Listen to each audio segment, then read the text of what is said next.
ខ្ញុំកំពុងដេកនៅលើគ្រែយកខ្មៅដ៏ធំសម្បើមក្នុងវិមានជីងយូដែលគ្រែនោះធំល្មមអាចដាក់មនុស្សដេកបានដល់ទៅ10នាក់ខ្ញុំបានសម្លឹងមើលទៅចន្លោះជើងរបស់ខ្ញុំឃើញរបស់ទោសចំនួន5បានធ្លាក់មកជាបន្តបន្ទាប់វាមិនមានសំឡេងយំបង្កើនភាពភ្ញាក់ផ្អើលមេឃអើដីឬមានខ្យល់ខ្មៅបិសាចបក់បោកអ្វីឡើយប៉ុន្តែពួកវាគឺជាកូនកញ្ជ្រោងតូចពណ៌ស្ដុចព្រើចំនួន5ក្បាលដែលមានរោមទន់ដូចសម្លៃហើយនៅពីក្រោយមានកន្ទុយតូចចំនួន9ដែលមិនទាន់ដុះវែងនៅឡើយឈ្មោះនៃអាណាចក្របិសាចដែលមកជួយសម្រាលកូនឲ្យខ្ញុំក្នុងដៃនៅកាន់ចានទឹកក្តៅនៅឡើយគាត់បានសម្លឹងមើលទៅកូនបាររោមពណ៌ទាំង5ដែលកំពុងជន់ក្បាលគ្នាទៅវិញទៅមកហើយបញ្ចេញសម្លេងអ៊ូនៅលើគ្រែនោះភ្នែករបស់គាត់បើកធំស្ទើរតែលៀនចេញមកក្រៅហើយមួយសន្ទុះក្រោយមកគាត់ក៏បានដួលសន្លប់បោកខ្លួនទៅលើដីបាត់ទៅស្រីបម្រើផ្ទាល់ខ្លួនរបស់ខ្ញុំបានចង្អុលទៅកាន់កូនទាំងនោះដោយដៃញ័រត្រើតរួចសួរថាម្ចាស់កត្រីអ្នកមិនមែនមានផ្ទៃពោះជាមួយកូនរបស់ព្រះអង្គម្ចាស់បិសាចទេចុះហេតុអ្វីបានជាសម្រាលមកសុទ្ធតែសត្វធាតុដែលមានរោមបែបនេះទៅវិញអូបើអ្នកសួរខ្ញុំតើឲ្យខ្ញុំទៅសួរអ្នកណា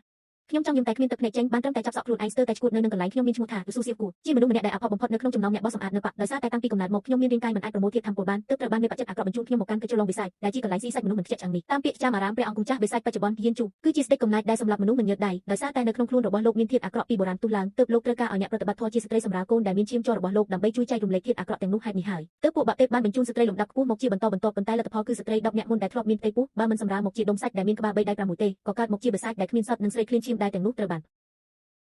នព្រះអង្គម្ចាស់បិសាចកំចាត់ចោលភ្លាមដោយមិនទាំងជួនចិញ្ចាំផងលោកបានកំទេចទាំងម្ដាយទាំងកូនឲ្យខ្លាចជាធូលីដីនៅនឹងកន្លែងតែម្ដងខ្ញុំគឺជាស្រីម្នាក់ចុងក្រោយគេដែលត្រូវបានគេបញ្ជូនមកសាកល្បងរៀងរាល់ថ្ងៃខ្ញុំបានស៊ីស្មៅទឹកកម្រដែលដឹកជញ្ជូនតាមអាកាសពីចលងវិស័យហើយពោះរបស់ខ្ញុំក៏កាន់តែធំទៅពីមួយថ្ងៃទៅមួយថ្ងៃតាមពិតទៅខ្ញុំបានត្រៀមចិត្តរួចជាស្រេចក្នុងការសម្រាលកូនមកមានរូបរាងជាបិសាចតូចដែលមានជើងដូចមាន់ប៉ុន្តែអ្នកណាទៅដឹងថាខ្ញុំបែរជាសម្រាលបានកូនកញ្ជ្រោងស្កន្ទុយ9ចំនួន5ក្បាលដែលមើលទៅមិនមានឈាមជ័រជាប់ពាក់ព័ន្ធនឹងពូជអម្បូរដកវិស័យតតែសោះបែបនេះអូហើយកូនតូចទាំង5នេះដោយសារតែមិនទាន់បានស៊ីឆ្អែតពួកវាបានបិទភ្នែករួចវាឡើងមកលើផ្លូវរបស់ខ្ញុំប៉ះនឹងរោមដ៏ទន់រលោងរបស់ពួកវាធ្វើឲ្យខ្ញុំមានអារម្មណ៍របស់អួរដើរមករហូតដល់ដង្ហើមធំរំពេចនោះសម្លេងផ្ទុះដ៏ខ្លាំងមួយបានបន្លឺឡើង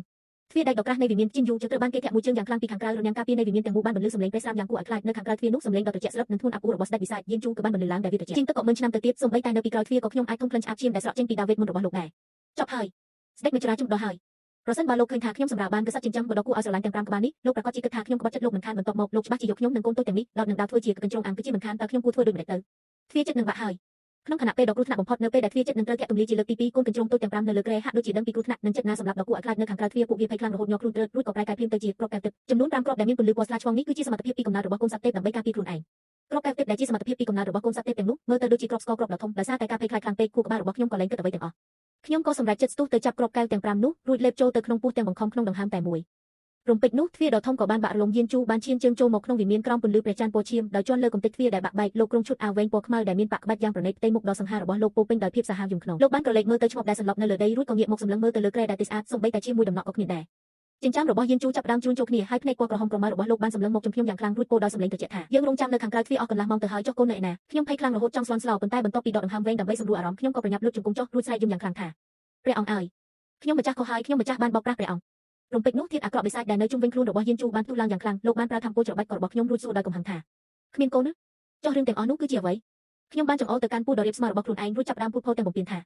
តាមពិតទៅខ្ញុំម្ចាស់មិនបានមានផ្ទៃពោះអ្វីឡើយកាលពីមុនមកគឺដោយសារតែខ្ញុំម្ចាស់បានញ៉ាំរបស់ដែលហួសដឺលេនៅផ្ទះបាយរបស់ពួកបាក់ទេពច្រើនពេកទើបធ្វើឲ្យមានខ្យល់កកុញនៅក្នុងខ្លួនម្យ៉ាងទៀតរាងកាយរបស់ខ្ញុំម្ចាស់គឺជាមនុស្សអត់ប្រយោជន៍ទើបខ្យល់ទាំងនោះបានធ្វើឲ្យពោះរបស់ខ្ញុំម្ចាស់កាន់តែធំទៅមើលទៅដូចជាមនុស្សមានផ្ទៃពោះយ៉ាងអញ្ចឹងវាមានទាំងមូលស្រាប់តែស្ងាត់ជ្រុងដូចទីបញ្ចុះសក់ផ្ទៃមុខដែលត្រជាក់ដូចទឹកកករបស់យានជូដែលមិនដែលប្រែប្រួលអស់រាប់ម៉ឺនឆ្នាំមកហើយនោះស្រាប់តែបង្ហាញនៅភាពស្រឡាំងកាំងនិងហួសចិត្តជាខ្លាំងលោកសម្លឹងមកខ្ញុំរួចពោលថានាងគិតថាយើងជាក្មេងអាយុ3ឆ្នាំមែនទេកាលពីមុនគ្រូពេទ្យបិសាចជាច្រើនអ្នកបានមកពិនិត្យជីពចរឲ្យនាងហើយគ្រប់គ្នាស្ទុះមកថាវាជាជីពចររបស់អ្នកមានផ្ទៃពោះខ្ញុំបានទៅវិញដោយចិត្តដាច់ថានោះមកពីពួកគេមានវិជ្ជាពេទ្យមិនទាន់ដល់កម្រិតអំបញ្ញមិញនេះខ្ញុំម្ចាស់ជាពោះខ្លាំងរហូតប្រកាច់ពេញដីស្មានតែចិត្តសម្រាប់ទៅហើយប៉ុន្តែតាមពិតទៅគឺគ្រាន់តែចង់ភើចេញខ្យល់តែប៉ុណ្ណោះនៅពេលដែលភើចេញមកខ្យល់ទាំងនោះក៏លាយបាត់អស់ទៅបើទ្រង់មិនជឿទេទ្រង់ទៅមើលពោះរបស់ខ្ញុំម្ចាស់ទៅឥឡូវវារៀបស្មើអស់ហើយយានជូសម្លឹងមើលមកពោះដែលរៀបស្មើរបស់ខ្ញុំមែនខ្សែភ្នែករបស់លោកពោពេញដោយភាពស្មុគស្មាញហាក់ដូចជាកំពុងសម្លឹងមើលមនុស្សចម្លែកដែលមិនធ្លាប់មានលើលោកបាននាំមេតបិសាច300អ្នកមកយាមនៅខាងក្រៅវិមានយ៉ាងម៉ត់ចត់ប៉ុន្តែលទ្ធផលចុងក្រោយគឺនាងគ្រាន់តែភើចេញមកតែប៉ុណ្ណោះទោះបីជាវាជារឿងដែលគួរឲ្យខឹងប៉ុន្តែខ្ញុំនៅតែញក់ក្បាលយ៉ាងសុភាពរួចพูดបន្តទៀតថានេះបញ្ជាក់ថាបារមីរបស់ទ្រង់ខ្លាំងពូកែណាស់សូម្បីតែក្រពះពោះវៀនរបស់ខ្ញុំម្ចាស់ក៏គោលកត់ខ្លាចទ្រង់ដែរយានជូខឹងខ្លាំងរហូតជាន់បំបែកការ៉ូយកនៅលើដីរួចបញ្ជាឲ្យគ្រូពេទ្យបិសាចម្នាក់ចូលមកពិនិត្យជីពចរឲ្យខ្ញុំភ្លាមលោកគំរាមថាប្រសិនបើគ្រូពេទ្យហ៊ាននិយាយកុហកសូម្បីតែកន្លះម៉ាត់លោកនឹងដុតបំផ្លាញវិញ្ញាណរបស់គេចោលគ្រូពេទ្យបិសាចពុកចង្កាសញ័រត្រើតចាប់ដើមដាក់ម្រាមដៃលើកដៃរបស់ខ្ញុំមួយសន្ទុះក្រោយមកភ្នែករបស់គាត់បើកធំហាក់ដូចជាឃើញខ្មោចអញ្ចឹងគាត់បានរាយការណ៍ទៅកាន់យានជូទាំងញ៉ាំមកថា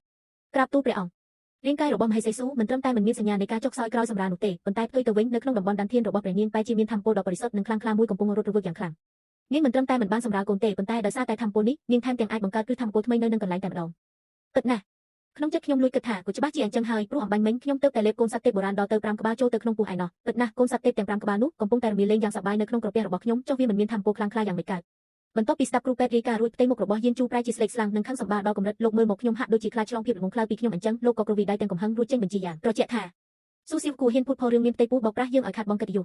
ស ចាប់ពីថ្ងៃនេះទៅដកហូតឋានៈទាំងអស់ហើយបណ្ដេញនាងទៅកាន់ជ្រុលអាពលកុំឲ្យចេញមកក្រៅវិញឲ្យសោះបើគ្មានបញ្ជារបស់យើងខ្ញុំខ្លាចលោកបដូរចិត្តក៏ប្រញាប់ក្រាបសំពះអរគុណដល់ដីដែលលោកមិនសម្លាប់រួចពោលថាចាសខ្ញុំម្ចាស់នឹងទៅឥឡូវនេះហើយសូមជូនពរឲ្យទ្រង់មានព្រះជន្មយឺនយូរ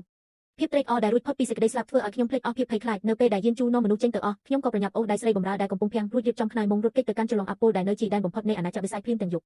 ជ្រុលអាពលនោះជាកន្លែងដែលគ្មានពន្លឺព្រះអាទិត្យពេញមួយឆ្នាំបាក់បែករុករេសូម្បីតែកណ្ដុរក៏មិនចង់រស់នៅដែរប៉ុន្តែនៅពេលដែលខ្ញុំធាក់ទ្វារឈើចាស់ចូលទៅក្នុងបន្ទប់ភ្លាមរឿងដំបូងដែលខ្ញុំធ្វើគឺស្ទុះទៅជ្រុងជញ្ជាំងរួចចាប់បង្គោលផ្ទះក្អួតចង្អោរយ៉ាងខ្លាំងស្រីបម្រើឈីងយូភ័យខ្លាំងរហូតយំរួចសួរថាអ្នកនាងកើតអីហ្នឹងកុំបំភ័យខ្ញុំអីខ្ញុំប្រាប់នាងទាំងប្រញាប់ថាកុំអើយំឆាប់យកចានមកត្រង់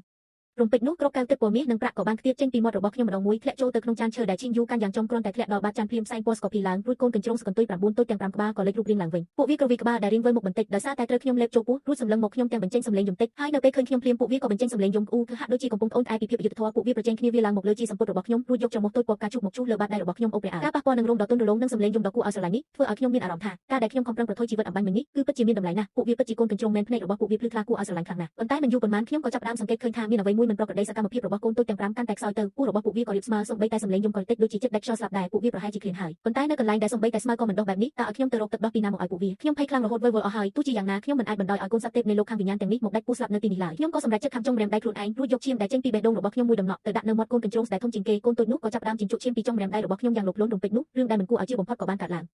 រាងកាយរបស់វាដែលកាលពីមុនមានទំហំត្រឹមតែប៉ុនបាតដៃស្រាប់តែបញ្ចេញពន្លឺពណ៌ស្ចាំងភ្នែកយ៉ាងខ្លាំងបន្ទាប់ពីពន្លឺនោះរលាយបាត់ទៅកូនកញ្ជ្រោងរោមស្នៅក្នុងដៃរបស់ខ្ញុំក៏បាត់ទៅដែរប៉ុន្តែអ្វីដែលមកជំនួសវិញគឺក្មេងប្រុសតូចម្នាក់ដែលមានស្បែកខ្ចីមានត្រចៀកកញ្ជ្រោងពណ៌ផ្កាឈូកតូចចំនួន2នៅលើក្បាលនិងមានកន្ទុយដ៏ធំមួយនៅពីក្រោយក្មេងប្រុសនោះបានបើកភ្នែកដ៏ធំភ្លឺថ្លាដូចជាត្បូងពណ៌ស្វាយសម្លឹងមកខ្ញុំរួចហុចដៃតូចរបស់គេមករួចពោលដោយសំឡេងស្រទន់ថាម៉ាក់សូមអោបមួយដៃរបស់ខ្ញុំញ័រត្រើតស្ទើរតែជ្រុះគេចេញពីដៃទៅហើយអូព្រះអើយ